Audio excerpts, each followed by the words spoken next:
안녕하세요. 18일 EPL 그리고 19일, 20일 라리가 경기 한번 분석해 보도록 하겠습니다. 먼저 아스톤 빌라와 셰필드 유나이티드의 경기 살펴보시겠습니다. 드디어 주말 예능 프리미어 리그가 재개되죠. 기존 축구 팬들은 많은 열광을 하며 관심을 보일 것이라 생각이 됩니다. 시작부터 재밌는 두 경기가 잡혔네요. 첫 경기 아스톤 빌라 대 셰필드입니다. 아스톤 빌라는 홈에서 경기를 가지지만 지금 강등권에 위치한 만큼 조금 신중한 경기 운영을 하리라 예상됩니다.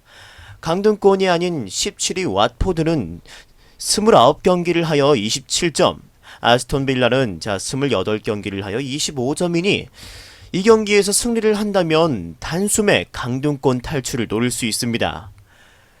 리그 28경기 무려 56실점을 허용한 수비라인의 안정감 회복이 아무래도 최우선 과제가 되겠네요. 낙 한 발을 필두로 한 중원에서의 무게중심을 낮출 것으로 전망이 되고 위험지역 부근에 많은 숫자의 공격수들이 포진하지만 압박을 매끄럽게 벗어나지 못하는 모습을 아무래도 종종 보여주었죠. 반면 셰필드는 리그 중단 전 굉장히 좋은 모습을 보여주었죠. 4경기 무패를 달렸습니다.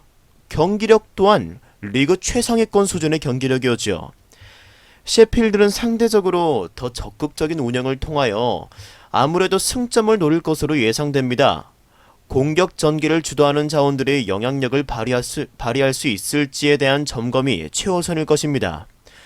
아무래도 스티븐스와 발독의 측면 조합은 아스톤 빌라의 헐거운 수비진을 충분히 공략해낼 것으로 판단이 됩니다.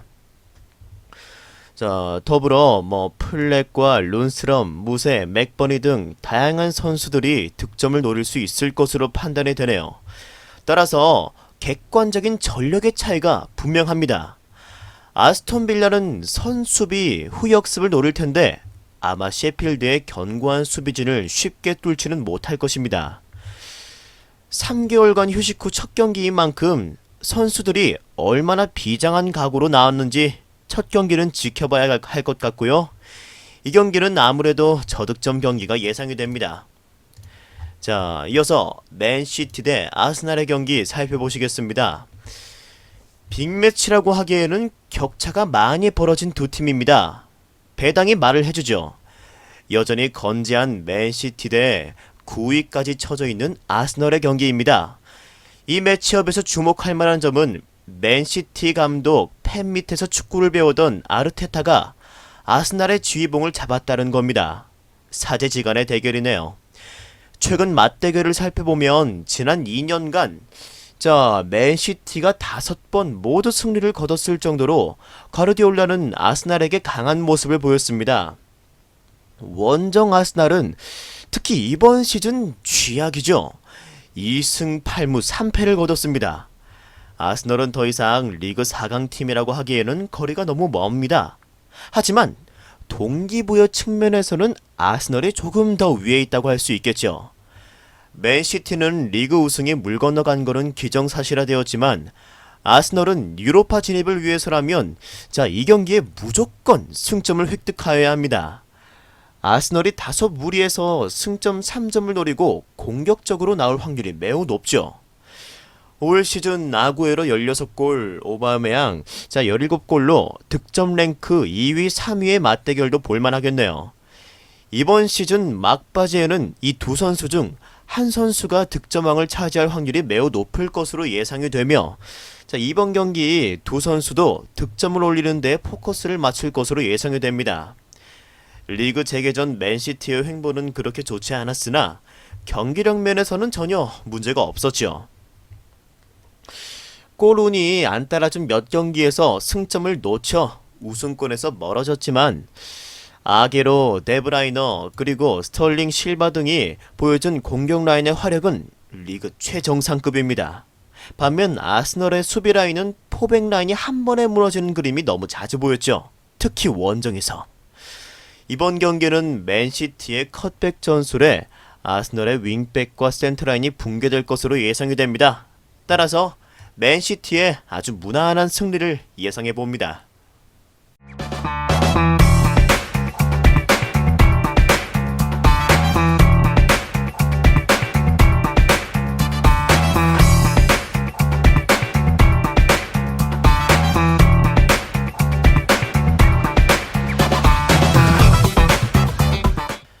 자, 이어서 19일 라리가 경기 살펴보시겠습니다.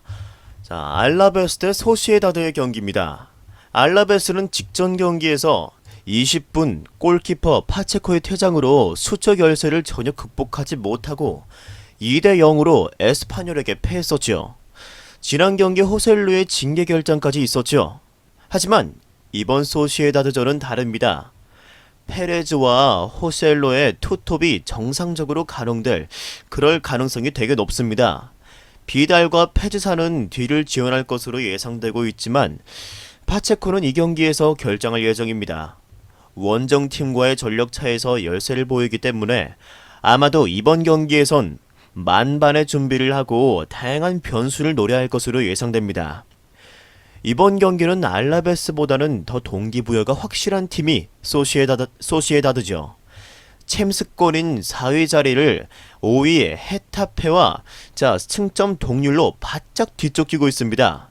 챔스권을 위해서는 소시에다드는 무조건 이 경기에서 승점 단 1점이라도 확보를 해야 합니다. 하지만 지난 경기 상대팀의 거친 수비를 전혀 극복하지 못하는 그런 모습이었죠. 중원의 우세로 점유율과 경기 주도는 확실히 하는 모습이었습니다만 겹겹이 둘러싼 수비에 꽤나 애먹으며 고전하는 모습을 보였죠. 그래도 스페인의 국대 윙어인 웨야사발의 골이 나왔으며 주벨디아 웨데가르트의 중원은 여전히 건재한 모습을 보여주었습니다. 이삭과 야노자이 등 대기하는 크랙의 모습에 기대를 한번 걸어봐야 할 것 같습니다. 다득점 경기는 예상하기가 힘들고 아무래도 소시에다드의 1골차 신승이 나오지 않을까 생각해봅니다. 자, 이어서 레알 마드리드와 발렌시아의 경기 살펴보시겠습니다. 에이바르와 지난 홈경기에서 3대1로 승리한 레알 마드리드입니다. 베일이 30분을 뛰고 부상을 당했다는 악재가 생겼지만 대기 자원은 모두 아시다시피 세계 최고의 선수들이 즐비합니다. 코로나 리그 중단이 있었나 싶을 정도로 레알은 공수양면에서 활발한 모습을 보였죠. 특히 눈에 띄는 변화는 첼시에서 이적해온 아자르입니다. 골맛은 보지 못했지만 어시스트를 기록했고 리그가 중단된 기간 동안 다이어트에 성공한 모습이 보였고 그로 인해 움직임 또한 날렵해진 모습이었습니다. 더불어 발베르데의 성장 또한 눈여겨볼 만했습니다. 세계 최고 미드필더 라인이라 해도 과언이 아닌 크로스, 모드리치, 카세미루, 이스코 등이 버티고 있는 완성도 높은 중원에 한층 더 힘을 실어줄 수 있는 발베르데의 모습이었죠. 반면 원전에 나서는 발렌시아는 안방에서 열린 레반테와의 더비에서 1대1 무승부를 기록했습니다. 그 한 골마저 상대팀의 퇴장에 힘입어 얻은 승리였죠. 10명이 뛰고 있는 상대팀에 심지어 동점골까지 허용하며 좋지 않은 모습을 보였습니다. 7위 비아레알보다 한 게임 덜 뛰었고 승점 1점 차로 8위에 랭크되어 있는데 만약 이번 경기 레알 마드리드와의 경기에서 단 1점도 얻지 못한다면 유로파의 꿈은 조금 힘들어집니다. 게다가 발렌시아는 가라이 그리고 피치니가 부상으로 이탈해 있고 파울리스타의 복귀 또한 미뤄지면서 수비 불안이 어쩔 수 없이 자꾸 미뤄지는 그런 모습을 보였습니다. 게다가 원정 3승 3무 7패로 약한 모습을 보이는 발렌시아이기에 이번 경기 승점 1점을 목표로 완전히 내려앉는 축구를 구상할 것으로 예상되는 가운데 그 와중에서도 레알의 날카로워진 창을 버틸 수 있을지가 과연 의문입니다. 따라서 레알의 무난한 승리를 예상해봅니다. 자, 이어서 20일 4경기 살펴보시겠습니다. 자, 먼저 그라나다와 비아레알의 경기입니다. 그라나다는 지난 경기 베티스 원정에서 2대2 무승부를 기록했고요. 홈으로 비아레알을 초대합니다. 그라나다는 베티스전 극장골로 무승부를 기록하기는 했지만 경기력 측면에서 너무나 좋지 않은 모습을 보여주었습니다. 중원에서 공격으로 풀어나가는 그런 활류를 전혀 찾지 못하였고 단 유효 슈팅 2개에 2골이 연결되는 운이 좋은 모습을 볼 수 있었죠. 번뜩이는 찬스는 전혀 없었습니다. 이번 경기 승리를 해야 유로파의 마지막 문을 두드릴 수 있기는 하지만 이미 다른 팀보다 한 경기를 더한 상태로 9위에 랭크되어 있어서 사실상 선수들 또한 포기했다고 생각이 듭니다. 고무적인 점은 지난 경기 폴키에와 바이에가 이끄는 중원 수비 라인은 2실점을 하긴 했으나 꽤 견고한 모습을 보여주었죠. 이번 경기 라인업도 지난 경기와 거의 흡사하게 흘러갈 것으로 예상이 됩니다. 반면 비아레알은 지난 마요르카의 경기에서 승점 3점을 따내므로 유럽파권 막차행에 진입했죠. 지난 경기 전반 초반에 나온 바카의 득점 후 안정적인 경기 운영을 보이며 단 한 골도 헌납하지 않고 수비적인 경기 운영으로 승점 3점을 따냈습니다. 자, 카솔라의 폼이 다시 돌아온 모습 또한 고무적이었습니다. 프리미어리그에 다비드 실바가 있다면 조금 과장을 보탠다면 라리가에 카솔라가 있다 할 정도로 볼키핑 면에서 뛰어난 모습을 보여주었죠. 이 그라나다는 중원 뎁스가 두껍지 않은 팀입니다. 이런 팀을 상대로 비아레알은 원정길이지만 충분히 효율적인 경기 운영을 보여줄 것으로 예상되고 한 골을 선제 득점한다면 지난 경기처럼 무리하지 않고 유로파 진출을 위하여 카솔라를 필두로 지키는 축구를 할 것으로 예상이 됩니다. 따라서 비아레알의 저득점 승리를 예상해 봅니다. 자, 이어서 마요르카와 레가네스의 경기입니다. 진흙탕 싸움, 꿀잼 매치가 되지 않을까 생각이 되네요. 18위 마요르카와 20위 레가네스를 집으로 초대합니다. 마요르카는 지난 경기 비아레알 원정에서 전반 초반 1실점 후 파상 공세를 이어나갔지만 슈팅 9개가 단 한 골도 득점으로 이어지지 않으면서 공격수 에르난데스와 쿠보 등의 결정력 부재, 그리고 미드필더 자원들의 번뜩이는 패스가 없다는 점이 악재죠. 다만 윙백 자원들이 오버래핑을 효율적으로 해주면서 간간히 비아레알의 간담을 서늘케 하는 장면들은 몇 차례 보였습니다. 이 마요르카가 이번 경기에서 승리하더라도 강등권 탈출을 하기는 어려워 보이지만 레가네스보다는 희망이 있다고 봐야겠죠. 이번 경기 에르난데스와 쿠보의 득점포가 가동된다면 혹시나 모르는 강등권 탈출에 마지막 희망의 불씨를 살릴지도 모릅니다.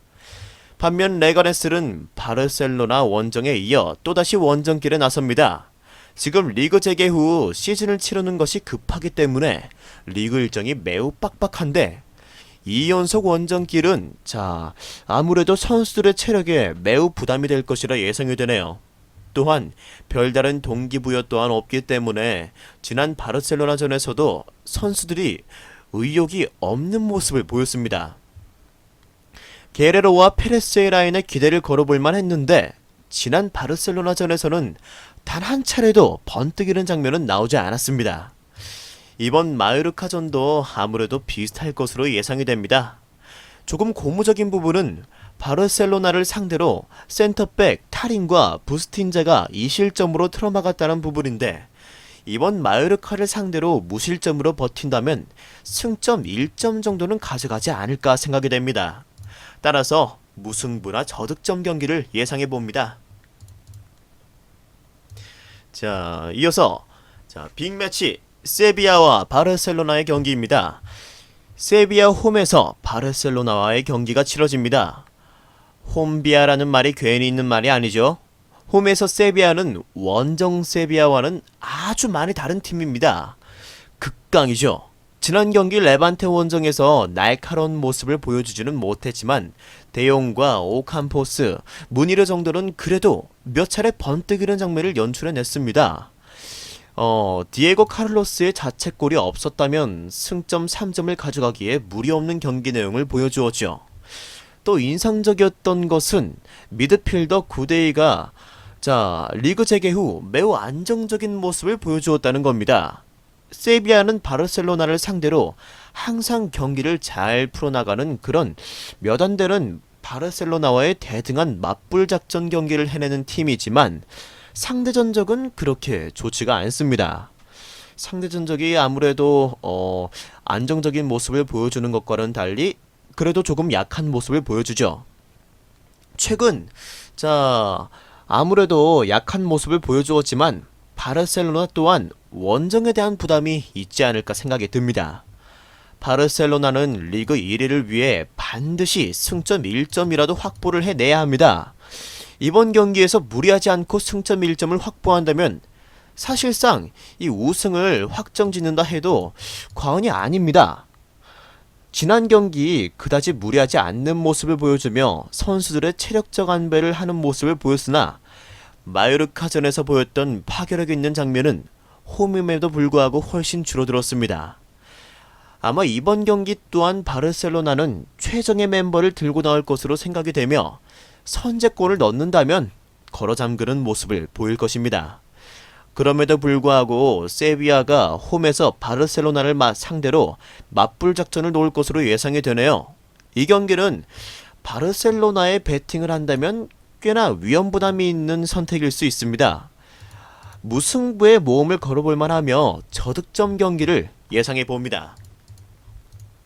자, 마지막으로 에스파뇰과 레반테의 경기입니다. 아무래도 의미 없고 지루한 매치업이죠. 리그 막바지에 간다면 거의 스토리가 하나씩 나오지만 강등이 거의 확정된 에스파뇰과 그리고 12위권 그 무엇도 노릴 게 없는 레반테의 경기입니다. 에스파뇰은 지난 헤타페 원정에서 전반 초반 퇴장을 당했음에도 불구하고 승점 1점을 획득을 해냈지만 에스파뇰에게 필요했던 건 승점 3점이었죠. 우레와 그리고 또 카엘이 로카 등 모두 침묵하며 찬스 또한 잡아내지 못하는 모습이었습니다. 한 명이 퇴장당하지 않았다면 어땠을까 아쉽지 않을 수가 없죠. 고무적인 부분은 카브레라 빌라 피파 선수가 한 명이 퇴장을 당했음에도 매우 잘 틀어막았다는 점입니다. 센터백과 윙백의 소통이 매우 잘 되는 의외의 모습을 보여주었지만 승점 3점을 획득하지 못했기에 선수들의 사기는 매우 저하되었을 거라 생각이 되네요. 레반테 또한 별다른 의미가 없는 경기입니다. 이기든 지든 강등도 아니고 유럽파도 아닌 애매한 위치에 있죠. 지난 경기는 세비야를 상대로 대등한 모습을 보여주며 재밌는 경기를 하기는 했지만 지난 경기는 레반테가 홈이었죠. 레반테는 원정 성적을 조금 주목할 만합니다. 홈에서는 어느 정도 안정적이고 좋은 모습을 보여주었지만 원정에서는 3승 1무 11패로 매우 좋지 않은 모습을 보여주고 있죠. 아마 레반테가 에스파뇰의 진짜 정말 마지막의 희망인 강등권 탈출에 애쓰는 모습에 아무래도 고전하지 않을까 생각이 되네요. 따라서 이러한 에스파뇰의 모습에 에스파뇰의 승리나 아니면 무승부가 예측이 됩니다.